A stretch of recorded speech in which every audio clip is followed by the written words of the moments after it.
paz e alegria.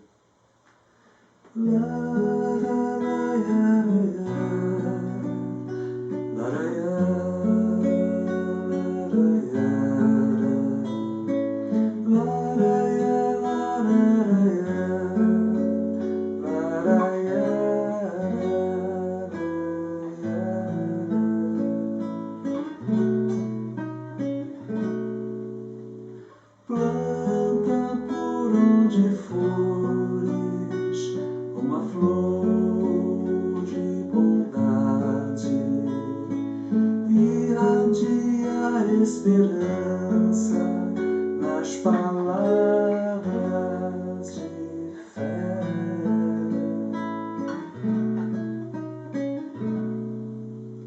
Veste de paz e amor o ambiente em que estejas. Se algo mal aparece, ouvida e faze o bem.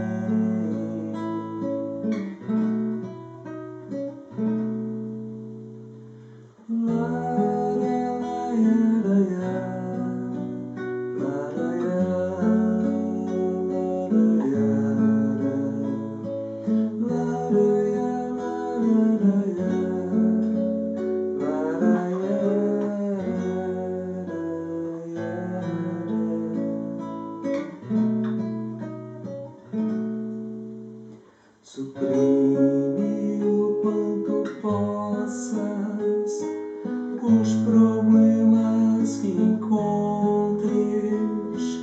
Pelo sol Deus nos guarda no esplendor da alegria.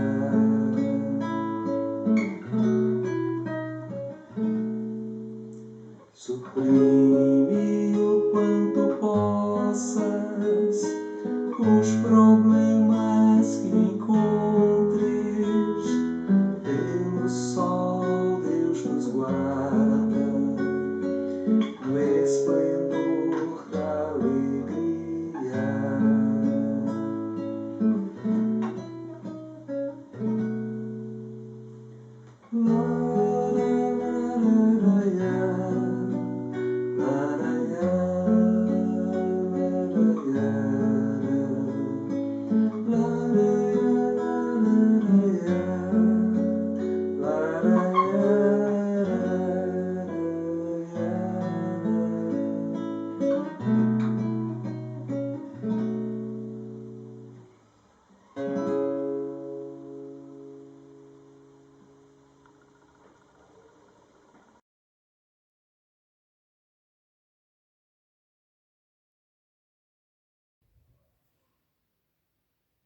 Boa noite, meus irmãos.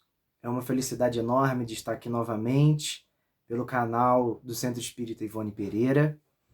E hoje vamos falar um pouquinho de um capítulo de autoria da nossa querida Ivone, que é o livro A Luz do Consolador, com o título O Melhor Remédio. Mas antes, meus irmãos, eu gostaria de falar um pouco sobre a transição planetária. Virou já de praxe dos nossos estudos, das nossas palestras, falar um pouco do que está acontecendo com o nosso planeta. Transição planetária, transição vem de modificação, planetária, planeta. Então, é uma modificação do nosso planeta.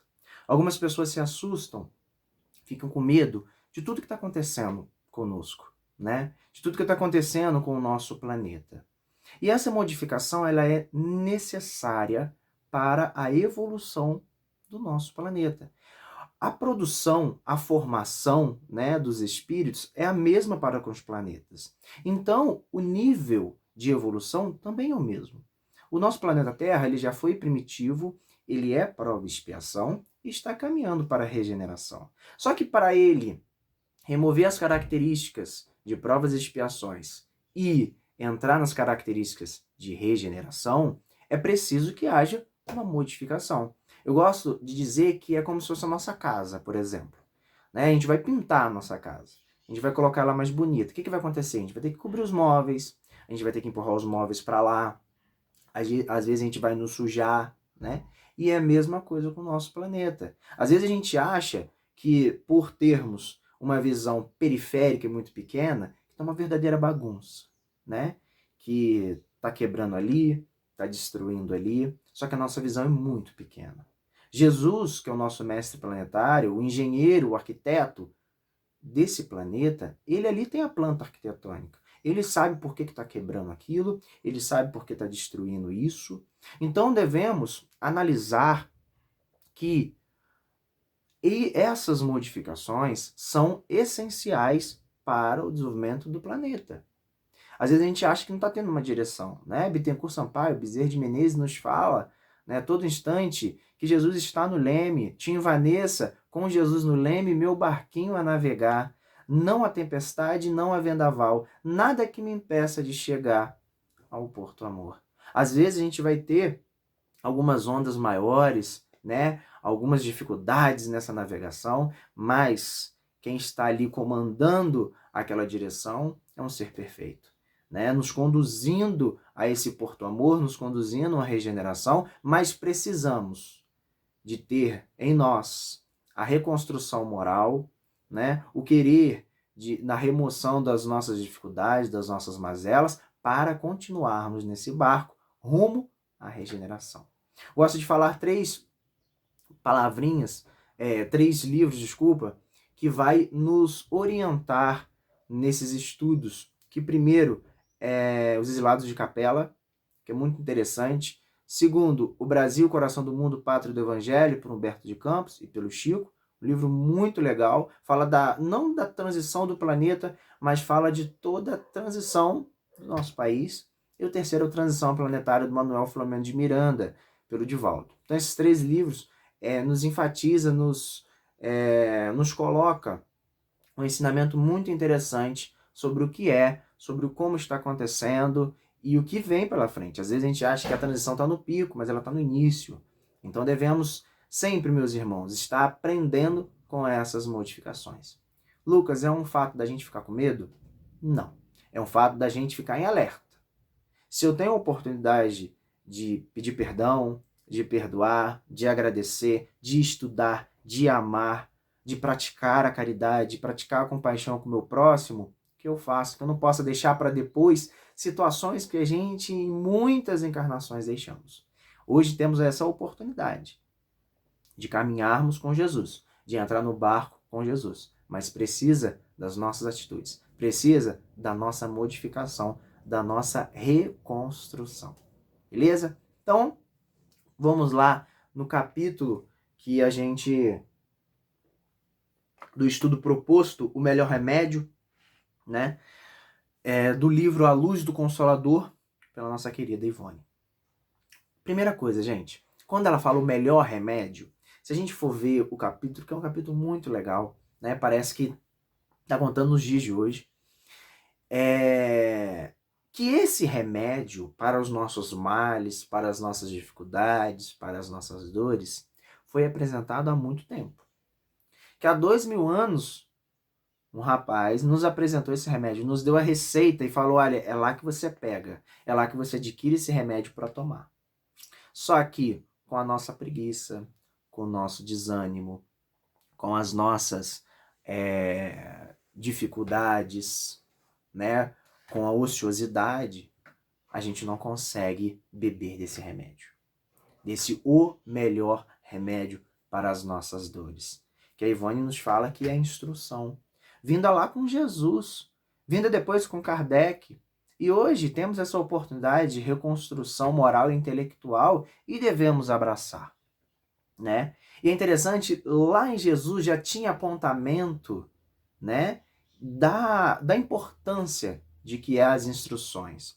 Lá em Mateus capítulo 11, no verso 29, Jesus tem uma fala muito interessante, que ele diz, tomai sobre vós o meu jugo e aprendei comigo, que sou humilde e manso de coração, e terá descanso para a alma. Olha que interessante. Ali ele não fala o descanso para o corpo. Ele fala de descanso para a alma. A gente não vai desencarnar e vai ficar descansando eternamente, deitado, não.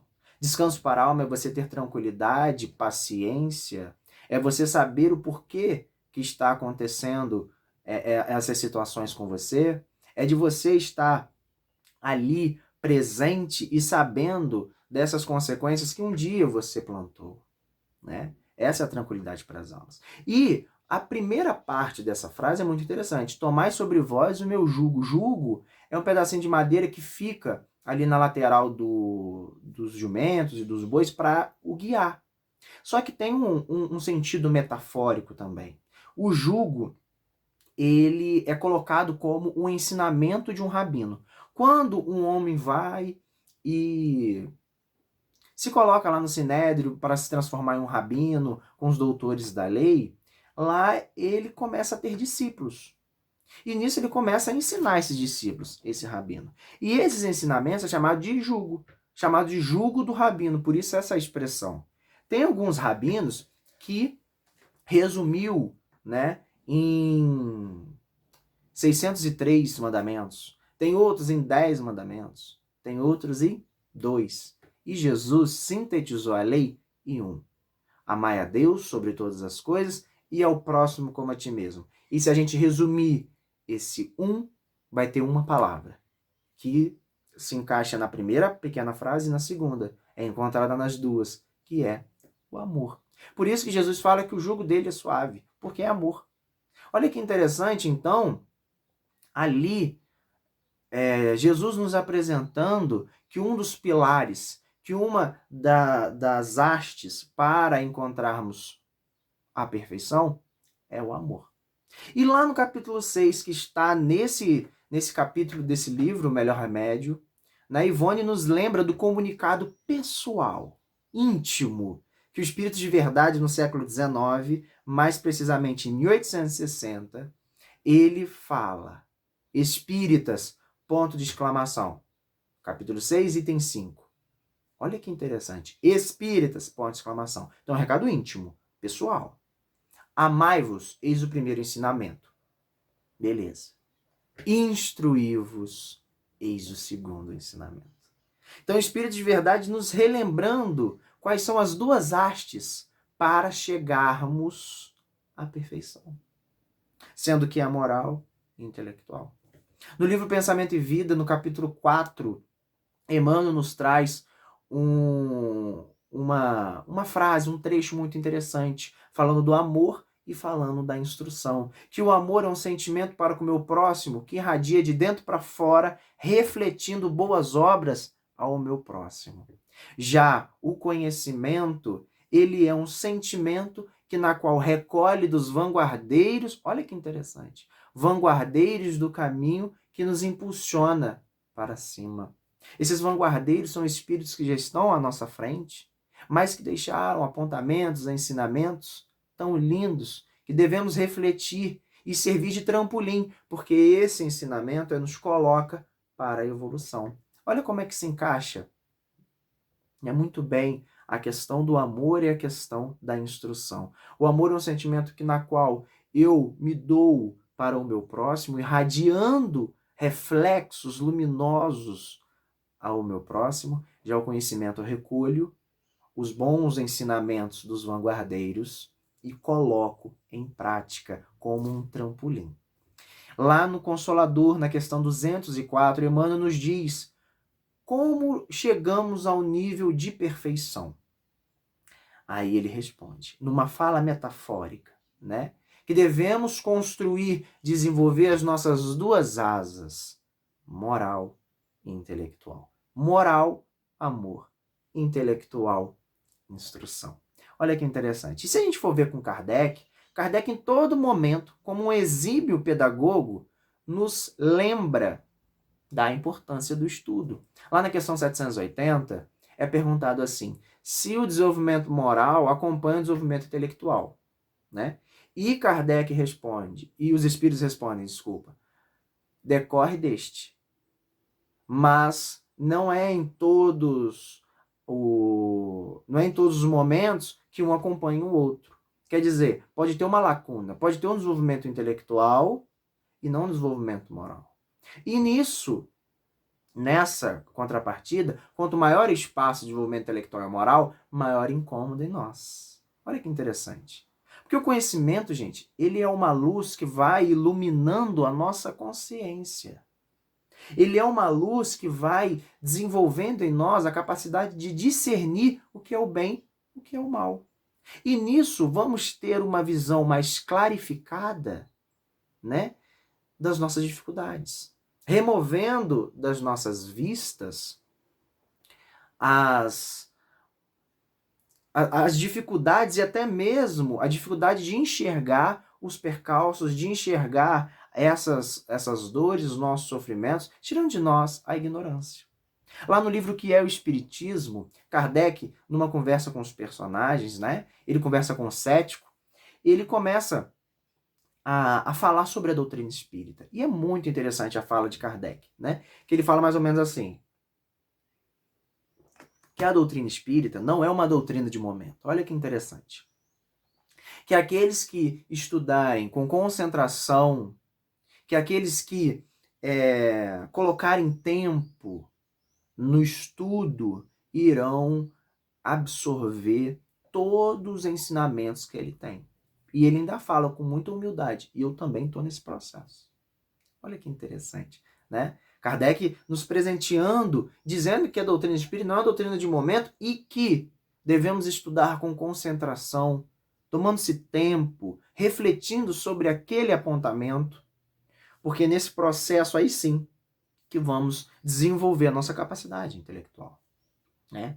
Lá no final do Livro dos Médiuns, Kardec tem uma mensagem muito interessante, que Kardec ele nos fala, né, da questão de estudar antes de qualquer prática, que ele diz, estudai antes de praticardes. Olha que interessante. Estudai antes de praticardes, seja o que for, né? Se eu vou fazer algo na casa espírita ou em outro lugar, que eu possa estudar, que eu possa ver o que eu estou fazendo, que eu possa ter uma consciência daquilo que eu estou fazendo, que eu possa ter uma visão racional, movendo com a fé racionada, né? Movendo com um pensamento lógico daquilo que eu estou fazendo. E é muito interessante essa reflexão, sempre trabalhando com a fé raciocinada.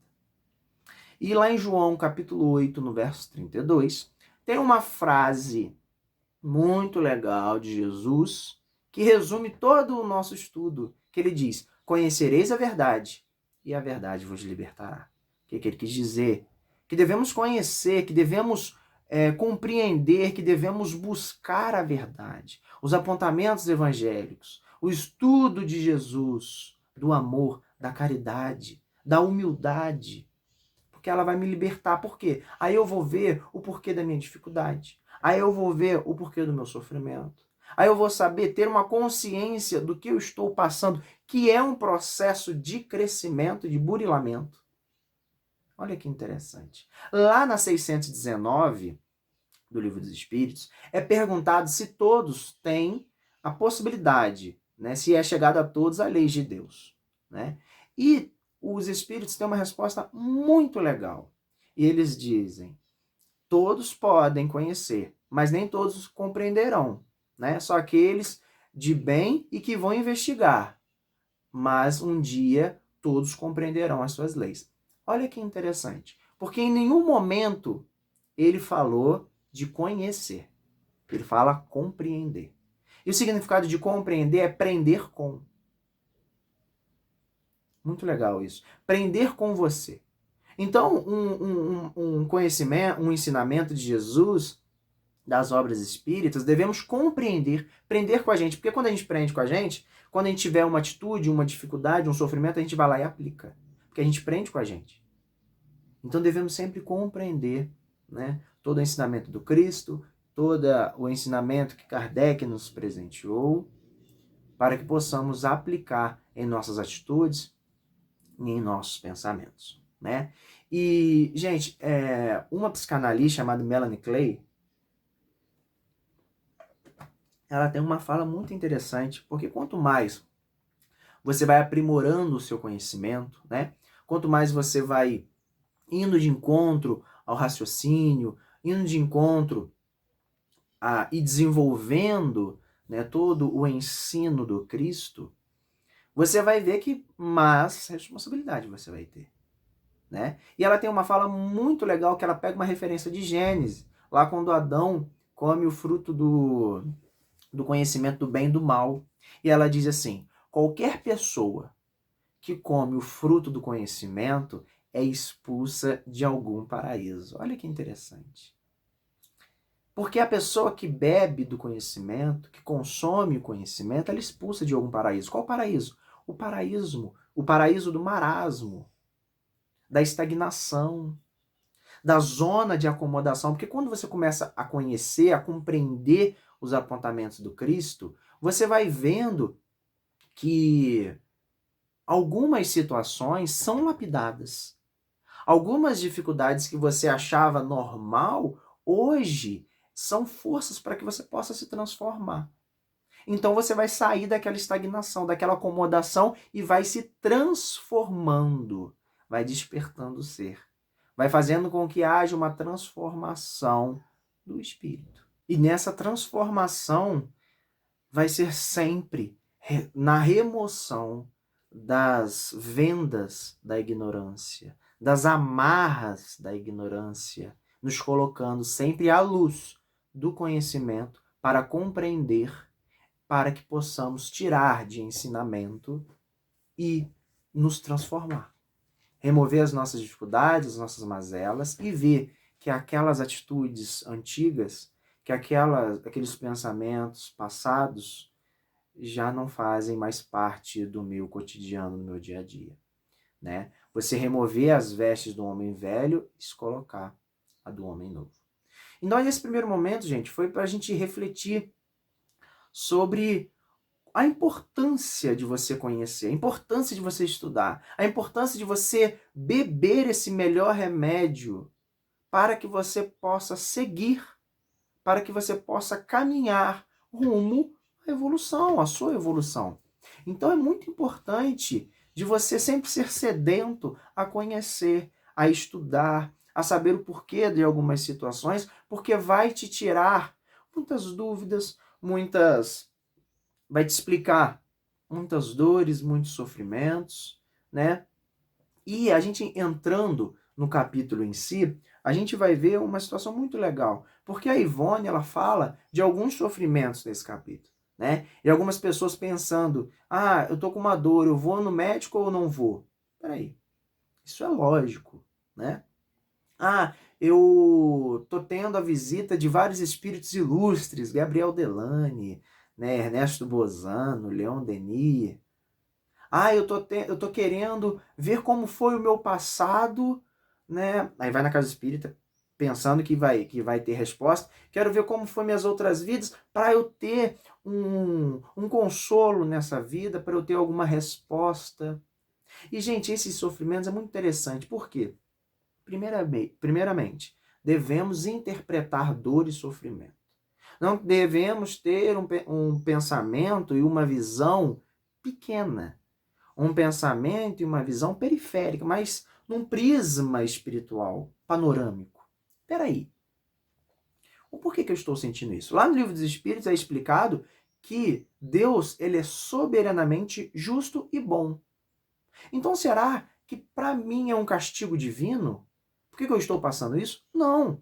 Se eu estou passando isso, a lei de causa e efeito ela é perfeita. Se um dia eu plantei algo, eu vou ter que colher para aprender e evoluir. Não como birra espiritual, não como um castigo divino. Então devemos ver que as nossas dores e os nossos sofrimentos são processos pedagógicos, são processos de aprendizado. Lá, capítulo 6, motivos de resignação, né, é falado que como a gente vê a nossa dor, como a gente encara o nosso sofrimento, ela está de acordo com o tempo que ela vai ficar. Porque se a gente encara a nossa dor e o sofrimento como uma oportunidade de crescimento, ela é menor. Mas, se eu encaro a minha dor, se eu encaro o meu sofrimento, alimentando dela, alimentando daquilo, remoendo aquela situação, regurgitando aquilo tudo, a dor, ela vai se permanecer. Na questão 1004, o Livro dos Espíritos nos fala da questão que, dependendo do meu encarar da dor, a dor ela é diminuída. Então eu preciso dessa consciência. Peraí, por que eu estou sentindo isso? Né? Por que eu tenho essa dificuldade? Por que eu estou nesse processo de sofrimento? Aí entra a resignação e não a aceitação. O que eu posso fazer, levantando da cadeira, o que eu posso fazer para eu remover esse quadro de sofrimento? O que eu posso fazer para pelo menos diminuir? Né? E não aceitar a dor, o sofrimento. Não, eu tenho que erguer as mangas e dizer o que eu posso fazer para melhorar. Porque não está legal, né? E nisso, meus irmãos, devemos sempre interpretar a nossa dor não como nossa inimiga, mas como nosso melhor professor para o desenvolvimento moral e intelectual. Beleza? Então, devemos estar sempre com essa situação em pauta. E eu separei, agora eu vou ler para vocês, um texto do livro Revelações de Luz, do Espírito Camilo, para o nosso saudoso Raul Teixeira, que ele fala sobre a importância do estudo. É basicamente assim. É do costume ocidental perguntar em demasia e meditar pouquíssimo. Olha que interessante. Porque é de costume oriental perguntar menos, mas ouvir muito mais e refletir muito mais. Uma ansiedade por respostas prontas, absolutas, que possam servir a todas e quaisquer situações. Parece tomar conta das pessoas. Às vezes umas pessoas chegam no centro, até nós, querendo respostas prontas. Por que aconteceu isso? Por que dessa dificuldade? Por que disso tudo? Né? É engraçado que um nutricionista amigo disse para mim, Lucas, as pessoas não querem emagrecer mais. Mas como assim que é assim? A gente vê todo mundo aí correndo atrás. Não, elas querem ser emagrecidas.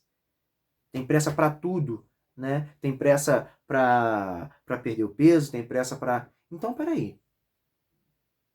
Por que ter essa pressa quando o Camilo nos fala dessa ansiedade por respostas prontas, né? Será que é um acaso ou eu tenho que passar por essa dificuldade sem saber o porquê para eu sublimar, para eu me desenvolver? E daí, importantíssimo o ato de estudar e de estudar-se. Olha que interessante. Estudar-se. Ver as minhas dificuldades, né? Diagnosticar as minhas mazelas para tratar, com o fim de melhor situar-se o indivíduo no campo da lucidez. Tens estudado ou segues conformado com as possibilidades de perguntar isso ou aquilo a fulano ou a beltrano? Olha, tem estudado ou você fica, tem uma pessoa lá no centro que eu pergunto, né, não preciso estudar, porque sempre quando tem uma dúvida, não, peraí. Claro que a gente vai, ele fala aqui sobre a pergunta, claro que a gente vai sempre beber de algumas pessoas que já estão caminhando, né, um pouco mais na nossa frente, já tem uma idade mais avançada na doutrina espírita, tem um conhecimento legal, a gente vai beber dessas pessoas. Só que, peraí, isso não me faz o direito, não me dá o direito de não estudar. Eu posso perguntar e estudar mais profundamente o que aquela minha pergunta ou aquela dúvida. Não podemos desprezar o valor da pergunta didática, do questionamento científico ou da indagação filosófica. O que não devemos aplaudir ou alimentar é esse gosto irrefletível de interrogar por interrogar, sem nenhuma coragem de mergulhar nos vastos oceanos do conhecimento, formalizado pelas diversas áreas do conhecimento humano, que permite sistematizar as informações. Estuda, pois estuda muito. Olha que mensagem sensacional que Camilo nos traz. A gente não vai desprezar, né, aquela pergunta filosófica, científica. Não, nunca, com certeza. Porém, peraí, se eu perguntei, eu posso ir lá e estudar. E outra, tenho que estudar muito, porque isso vai ser a minha riqueza. Isso vai ser a minha herança. Né? Jung nos fala no livro A Psicologia da Gratidão, do Joana de Ângeles, que como está a nossa prioridade? Né? O que é prioridade para mim? O que eu estou tendo na minha vida como prioridade? Eu estou pautando que primeiro eu sou espírito e depois eu sou corpo físico? Ou eu estou pautando que eu sou primeiro corpo físico ou espírito? Qual prioridade eu estou dando? né? Porque as nossas prioridades deverão sempre ser as questões espirituais, moral e intelectual. Mas, Lucas, eu não posso comprar aquilo, não posso ter aquilo? Claro que pode, mas a prioridade é ser e não ter. Porque o ter, eu vou desencarnar, eu vou viver a minha vida eterna e eu não vou voltar com aquilo. O ser, sim. O meu conhecimento, sim. A minha compreensão, sim.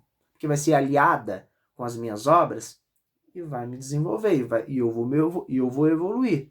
Então devemos estar pautados. Aonde está a minha prioridade?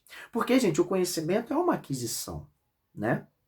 O conhecimento, ele é uma aquisição porque ele não se dá forçadamente, muito menos por osmose, né?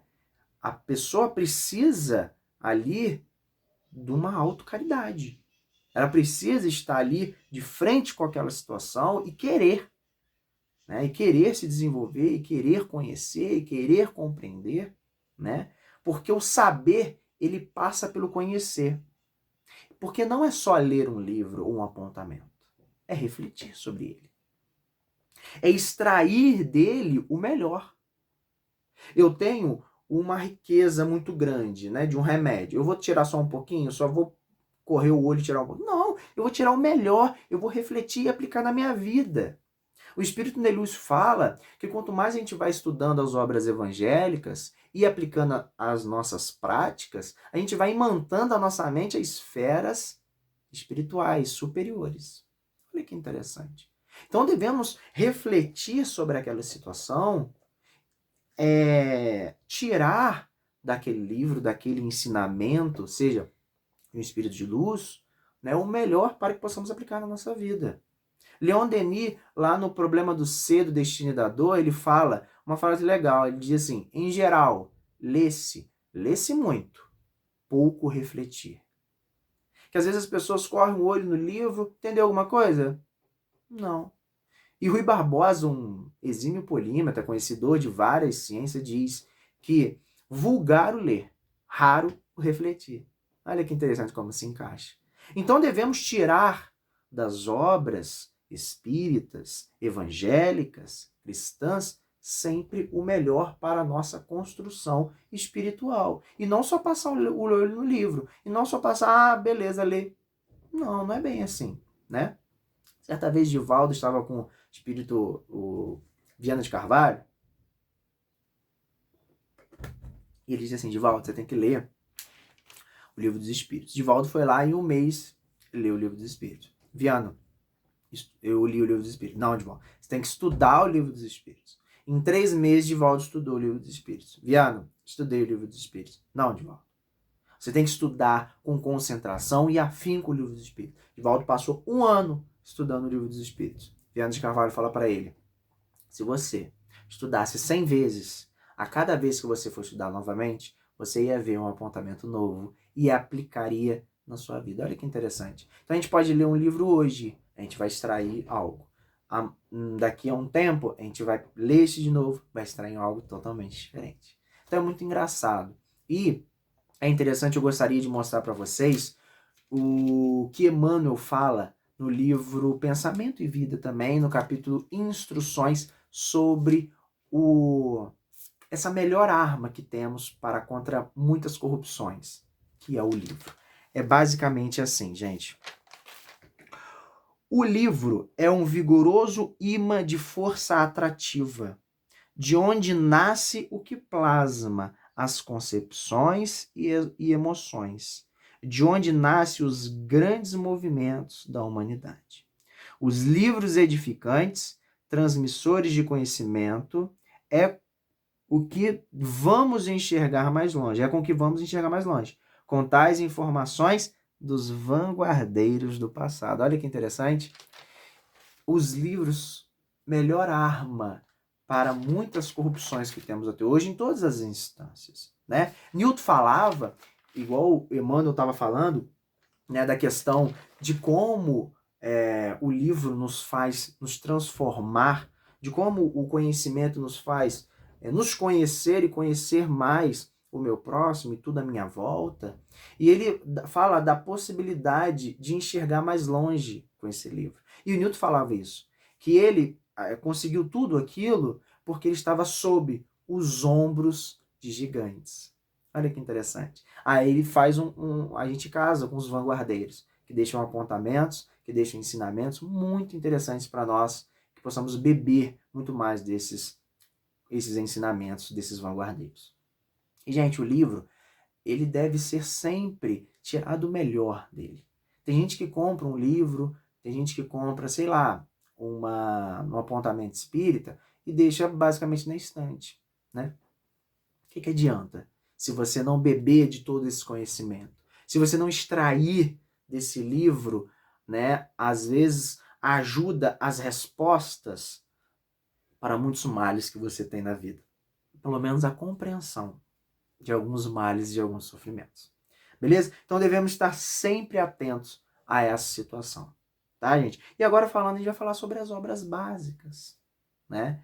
E falando das obras básicas, a gente vai tirar um trechinho do capítulo O Melhor Remédio, né, da Ivone, que ela fala um pouco do estudo, da importância do estudo espírita. É assim: o melhor remédio para sanar tal estado de coisas é o aprendiz se dedicar ao estudo criterioso do espiritismo, estudando com dedicação e boa vontade as obras espíritas em geral. Olha que legal. Né? Kardec não falava obras básicas, Kardec falava obras fundamentais. Falamos obras básicas, não o básico, médio e avançado, básico de base. E eu sempre falo nos meus estudos da importância de darmos valor aos estudos das obras básicas. Né? Se a gente pergunta, se a gente fala, vocês já leram um livro complementar, que são importantes também? Um livro famoso complementar? Já li. E você já leu O Céu e o Inferno? A Gênese? Os apontamentos de Gabriel Delany, de Leon Denis, de Ernesto Bozano e outros mais que ajudaram Kardec? Então, gente, devemos valorizar mais as obras básicas. Porque se o Espiritismo é uma casa, as obras básicas são os pilares que sustentam essa casa. Certa vez o Arnaldo, né, que é marido da irmã de Castro, nossa querida Meimei, estava com o Chico, falando assim: Chico, por que você anda sempre com um pacote debaixo do braço? Né? E o Chico andava para lá e para cá com um pacote. E ali era o Evangelho e o Livro dos Espíritos. Ele falou assim: Naldinho, chamava o Arnaldo de Naldinho, Naldinho, Emmanuel falou para quando eu tiver tempo eu estudar o Livro dos Espíritos e o Evangelho. Sempre. E Naldinho, como é fantástico o Livro dos Espíritos e o Evangelho. Então, gente, devemos, né, dar valor, dar importância, estudar, e estudar muito, como diz o Espírito Camilo, principalmente as obras básicas, porque é ali que está o sustento da doutrina espírita, porque ali está toda a base nessas obras fundamentais, beleza? E falar do estudo, devemos falar do estudo dentro da casa espírita. Né? Lá na questão 392 do Consolador, é perguntado se o médium pode contar com a ajuda dos mentores para tudo, dispensando os estudos. Olha que interessante. Aí Emmanuel responde: o médium tem obrigação de estudar e observar intensamente e trabalhar sempre que for necessário, preciso e tendo a oportunidade. Olha que interessante. Ele nos indicando que devemos sempre estudar. Joana de Anjos fala que o conhecimento, que o estudo deverá sempre vir antes de projetos, trabalhos na casa espírita. No livro Consciência e Mediunidade, do Manuel Flamengo de Miranda, nos fala que o conhecimento será sempre a obra-prima para que possamos exercer o trabalho mediúnico no centro espírita. E, gente, vamos fazer uma reflexão. Aonde está o maior número de pessoas, né, na nossa casa? No número de pedidos, né, querendo ver o fenômeno, a psicofonia, a comunicação, ou na biblioteca? Ou intensificando o estudo do estudo em grupo? Onde estão as maiores pessoas? a maior quantidade de pessoas, né? Procurando, né, desenvolver essa parte intelectual, né, compreender os apontamentos do Cristo, porque em muitas situações, em muitos pedidos que emanam para as mesas mediúnicas, desobsessão, poderiam ser sanadas, compreendidas por boas obras espíritas. E onde está o maior número de pessoas? Na mesa mediúnica, na desobsessão, ou está na biblioteca procurando se aproximar, se aprimorar, né, com as instruções desses vanguardeiros do caminho. Então a gente precisa ver onde que está onde estão os maiores pedidos. Será que eu não preciso, né, conhecer mais, né, saber onde está, ter algumas respostas para muitas dúvidas que temos? Então precisamos dessas reflexões, meus irmãos. E falando sobre a casa espírita, vamos falar sobre a família, né? Um dos maiores estímulos para a família, os estudos, é o evangelho no lar, né? Com muita importância para fazer esse evangelho, para higienizar os pensamentos, até o próprio lar das pessoas, né? E Joana de Ângeles nos fala que devemos encarar o evangelho no lar com muita seriedade. André Luiz também fala que ali se faz toda a higienização de pensamentos e removendo aquelas energias mais densas dentro do lar. E Joana de Ângeles fala os benefícios do evangelho no lar. É mais ou menos assim. Estudar o evangelho de Jesus possibilita compreender os ensinamentos cristãos, criar em todos os lares o hábito de se reunir em família, higienizar o lar por pensamentos e sentimentos elevados, favorece a influência dos mensageiros do bem. Facilitar no lar e fora dele o amparo necessário, elevar o padrão vibratório dos componentes do lar e contribuir com o plano espiritual. Tornar o evangelho conhecido, compreendido, sentido e exemplificado. Olha que interessante, né? A Joana nos trazendo essas explicações. E falarmos, né, de família, devemos falar dos estudos, né, com os menores, com os filhos, com as crianças. Né? Devemos sempre influenciar o estudo, a busca do livro, a busca para que ele possa conhecer sempre aquelas pequenas dúvidas, né? Porque é na infância que devemos começar a influência. Questão 383 do Livro dos Espíritos fala da importância da infância. E é na infância que há a absorção de valores, formação da índole, do caráter. Então, é muito importante da gente influenciar o filho, a criança, a leitura, a compreender e também a evangelização, porque eu sempre falo que às vezes a gente coloca, né, o livre-arbítrio erradamente. Porque para ir para a escola não tem que ter livre-arbítrio. Né? Para tomar banho precisa? Não. Para dormir precisa? Não. E por que para ir na evangelização precisa? Né? Se é nessa religião que eu estou encontrando uma palavra amiga. Né? Depois dos 18 anos, se ele quiser ter qualquer outra religião, aí já é com ele. Mas devemos encaminhar, porque cabe a nós. Questão 208 do Livro dos Espíritos fala que os pais influenciam e muito na vida dos filhos, muito mais do que a gente imagina. Então cabe a nós influenciar essas crianças para que eles possam ter o caminho trilhado no bem, né? Influenciando sempre com bons livros, bons apontamentos. E Emmanuel nos fala que a melhor prática de você ensinar, evangelizar e educar é exemplificar. Não adianta você falar assim, leia esse livro, leia isso aqui, sendo que eu não tenho essa prática. Então devemos alimentar nossa prática para o benefício nosso e o benefício para quem nos tira de exemplo. Né? Então devemos sempre exemplificar esses ensinamentos. Gente, para finalizar, eu gostaria de ler uma mensagem do livro A Verdade Responde, né?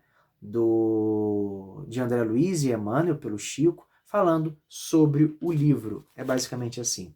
O livro, com Jesus é sempre, na vida, o mestre silencioso, na fé, o templo da alma, na luta, o observador sereno, na dificuldade, o amigo vigilante, no caminho, o companheiro sábio, na dor, a fonte do reconforto, na dúvida, a luz do conhecimento, na jornada, a árvore benfeitora, na construção espiritual, o tijolo incorruptível, Na enfermidade, o remédio oportuno. No lar, o bom conselheiro. No trabalho, a coragem constante. Na terra do espírito, a semente da santidade. Na imaginação, o incentivo fertilizante. Na aflição, o bálsamo salutar.